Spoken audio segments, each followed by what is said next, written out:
আজকে বৃষ্টির দিনে তো একবার ইতিহাস করে দিছি, পুরো ফাড়াই দিছি, মনে করেন যেন আগের রেকর্ড সব ভাঙ্গা দিছি। আজকে বৃষ্টির দিনে পুরো রেকর্ড ভেঙে দিছি, আগের রেকর্ড পুরোটা। আগে ডেলিভারিতে মারছিলাম 7টা অর্ডার 95 টিয়া কিছুদিন আগে। যাই হোক, আজকে 7টা অর্ডার মারছি 96টা 12 পয়সা।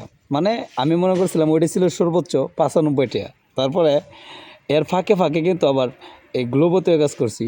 গ্লোবোতে যদি এখন একটা অর্ডার দেওয়া আছে এখান থেকে গ্লোবোতে কী করছি, আজকে গ্লোবোতেও কাজ করছি, মশালা দিলে ভালো কাজ করছি গ্লোবোতে। গ্লোবোরও আজকে একটা ইতিহাস, কারণ এত কম সময় এরকম হয়েছে না। 6টা অর্ডার দিছি, এই যে 6টা অর্ডার কমপ্লিট করছি 56 টাকা, ঠিক আছে।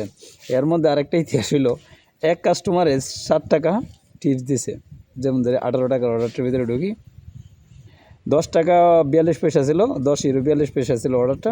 কাস্টমার কী করছে, কাস্টমারে দিছে প্রায় 7 টাকা 88 পয়সা টিপস, ঠিক আছে। যাই হোক, পুরোই ফাটাই দিছি আজকে। এখন বাজে কয়টা, 10:45 বাজে, মানে 9টা 48, 4টা বাজে বাড়িছি, 4টা বাজে বাড়িছি। অলরেডি মাসাল্লাহ দিলেতে 150 টাকা ওভার হয়ে গেছে। 6 ঘন্টা হয়েছে না, এই অর্ডার দিলে আরও বেশি হবো। যাই হোক, ধন্যবাদ।